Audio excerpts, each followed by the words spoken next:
Bonjour chers auditeurs, bonjour Sophie. Bonjour Pierre, bonjour à toutes et à tous. C'est un plaisir de vous retrouver pour une nouvelle exploration linguistique et culturelle. Absolument. Aujourd'hui, nous allons aborder un sujet qui nous concerne tous, un défi quotidien dans nos vies trépidantes. Comment optimiser ces trajets, que ce soit pour le travail, les loisirs ou même pour savourer le simple plaisir du voyage. Ah, les trajets quotidiens, un vaste sujet. Saviez-vous, Pierre, que le temps moyen passé dans les transports chaque jour par les citadins peut dépasser 1 heure et demie? C'est une part non négligeable de notre existence. 1 heure et demie, c'est énorme. C'est presque une journée de travail par semaine consacrée au transport. Imaginez ce que l'on pourrait faire de ce temps précieux. Aujourd'hui, nous allons découvrir ensemble des astuces pratiques pour transformer ces moments, parfois perçus comme une corvée, en opportunités. Exactement, vous apprendrez à anticiper les imprévus, à choisir les modes de transport les plus adaptés et même à faire de vos trajets des moments de plaisir et de productivité. Préparez-vous à revoir votre approche de la mobilité urbaine. Je suis déjà impatient, allons-y. Pierre, en tant que citadin, je suis sûr que vous avez déjà eu votre lot de galères dans les transports. Racontez-nous une situation typique. Oh, Sophie, vous mettez le doigt sur un point sensible. Il y a quelques semaines, j'avais un rendez-vous très important en centre-ville. J'étais parti un peu à l'avance, me disant que tout irait bien. Mais, arrivé à la station de métro, un message sur l'écran annonçait Trafic interrompu sur votre ligne en raison d'un incident voyageur. Catastrophe. Ah, incident voyageur, la fameuse expression qui fait frissonner tout usager des transports en commun. Et comment avez-vous réagi face à cet imprévu, Pierre? Eh bien, d'abord, j'ai eu un moment de panique. Mon cœur a commencé à battre la chamade. Je me suis dit, je vais être en retard. C'est impardonnable. J'ai regardé autour de moi, les autres voyageurs avaient l'air tout aussi désemparés. C'est à ce moment-là que j'ai réalisé l'importance de ce que nous allons aborder aujourd'hui. Je comprends parfaitement. C'est le genre de situation où l'on se dit, si j'avais su, j'aurais fait autrement. La clé, c'est l'anticipation. Une première astuce essentielle, c'est de toujours avoir un plan B. Un plan B, c'est-à-dire? Cela signifie connaître les alternatives liées à votre mode de transport habituel. Par exemple, si vous prenez le métro, repérez les lignes de bus parallèles ou les stations de tramway à proximité. Ayez toujours plusieurs itinéraires en tête et il faut se tenir informé en temps réel. Ah, les applications mobiles. Je suppose que c'est là que ça devient utile.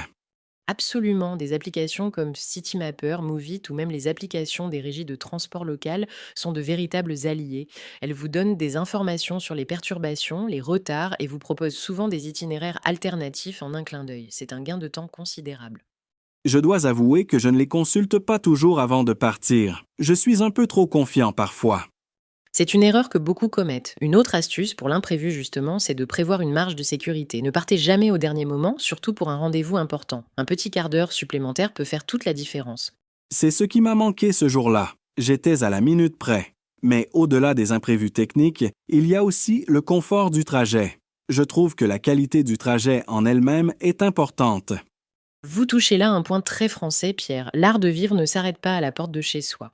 Même dans les transports en commun, il est possible de cultiver une certaine sophistication. Par exemple, si vous savez que vous avez un long trajet, pourquoi ne pas transformer ce temps mort en temps utile?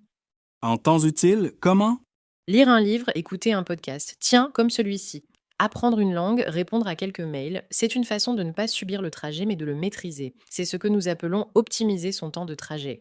C'est une excellente idée. J'ai souvent l'impression de perdre mon temps dans les transports. C'est une question de perspective. Autre point, le choix du mode de transport. Avez-vous déjà envisagé des alternatives au métro ou à la voiture? J'ai essayé le vélo, mais ce n'est pas toujours facile avec la circulation et la météo.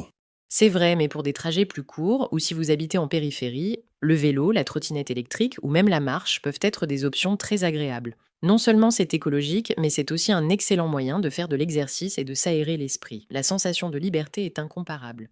C'est vrai que l'on voit beaucoup de vélos et de trottinettes maintenant. C'est une tendance. Oui, et les villes s'adaptent avec de plus en plus de pistes cyclables. C'est aussi une question de bien-être personnel. Pensez à l'impact sur votre humeur d'arriver au travail après une courte balade à vélo plutôt qu'après un trajet stressant en voiture. C'est une bonne réflexion. Et pour les trajets plus longs, par exemple, pour aller voir de la famille en province, Pour les longs trajets, le train reste une option de choix en France. Le réseau TGV est excellent. C'est une expérience en soi. On peut travailler, lire, admirer le paysage. Et là encore, l'anticipation est reine. Réservez vos billets à l'avance pour bénéficier des meilleurs tarifs et des meilleures places. ah oui, les prix des billets de train peuvent être surprenants si on s'y prend à la dernière minute. Exactement. Et pour la voiture, si c'est inévitable, pensez au covoiturage. Des plateformes comme Blablacar sont très populaires, c'est économique, écologique et cela peut même être l'occasion de faire de nouvelles rencontres. C'est une autre façon de rentabiliser son trajet. C'est très complet. Je retiens l'anticipation, le plan B, les applications, et transformer le temps mort en temps utile. Mais revenons à mon incident voyageur. Qu'aurais-je pu faire concrètement une fois bloqué pour ne pas être trop en retard? Dans ce cas précis, Pierre, après avoir consulté votre application pour voir les alternatives, la première chose à faire est de communiquer l'information. Prévenez la personne que vous devez rencontrer de votre retard et expliquez la situation. C'est une question de courtoisie et de professionnalisme. Une simple phrase comme ⁇ Je suis désolé, je vais être en retard à cause d'un imprévu dans les transports, mais je vous tiens informé de mon arrivée ⁇ suffit.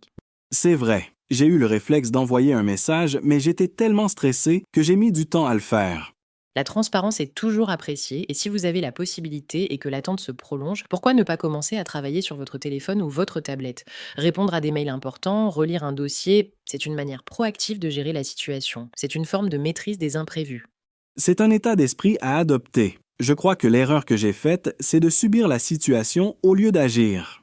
C'est bien dit, le fatalisme des transports, on connaît, mais avec ces astuces, on peut vraiment changer la donne. Et n'oubliez pas, parfois un imprévu peut aussi être une occasion de découvrir un nouveau quartier à pied, de prendre un café dans un endroit où l'on ne serait jamais allé. C'est une forme de sérénité face à l'incertitude.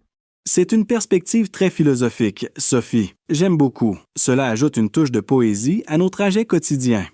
Exactement, après tout, la vie est pleine d'imprévus. L'important n'est pas qu'il n'y en ait pas, mais de savoir comment les aborder avec grâce et efficacité. C'est ça, l'art de vivre à la française, même dans le métro aux heures de pointe. Je suis conquis. J'ai appris beaucoup aujourd'hui. Et pour récapituler les phrases clés pour nos auditeurs qui apprennent le français, C'est parti. nous avons vu toujours avoir un plan B, se tenir informé en temps réel. Un gain de temps considérable, transformer ce temps mort en temps utile, optimiser son temps de trajet, prévoir une marge de sécurité, communiquer l'information, maîtriser les imprévus. Sérénité face à l'incertitude et enfin l'art de vivre à la française même dans les transports. Pour la prononciation, faites attention au G dans gain et marge, au T dans temps, qui est muet à la fin, et à la liaison dans un incident. Par exemple, répétez après moi, un gain de temps considérable. Un gain de temps considérable. Très bien, une erreur courante est de ne pas utiliser les applications mobiles ou de ne pas anticiper les embouteillages. Imaginez que vous ayez un entretien d'embauche important. Comment mettriez-vous en pratique ces conseils? Je consulterai mon application la veille, je prévoirai un plan B par bus et je partirai avec une bonne marge de sécurité pour arriver au moins 30 minutes avant. Et si un imprévu survient, j'enverrai immédiatement un message pour prévenir. Parfait, c'est une excellente application. Quel chemin parcouru depuis ma panique dans le métro. Merci Sophie pour ces précieux conseils. Je me sens déjà plus serein face à mes futurs trajets. C'est le but. N'oubliez pas, chers auditeurs, que chaque trajet est une occasion d'apprendre, de se détendre ou même de se réinventer. Ne subissez plus vos déplacements, maîtrisez-les. C'est un beau défi à relever. Essayez d'intégrer au moins une de ces astuces dans vos trajets cette semaine et voyez la différence. Partagez vos expériences avec nous sur les réseaux sociaux.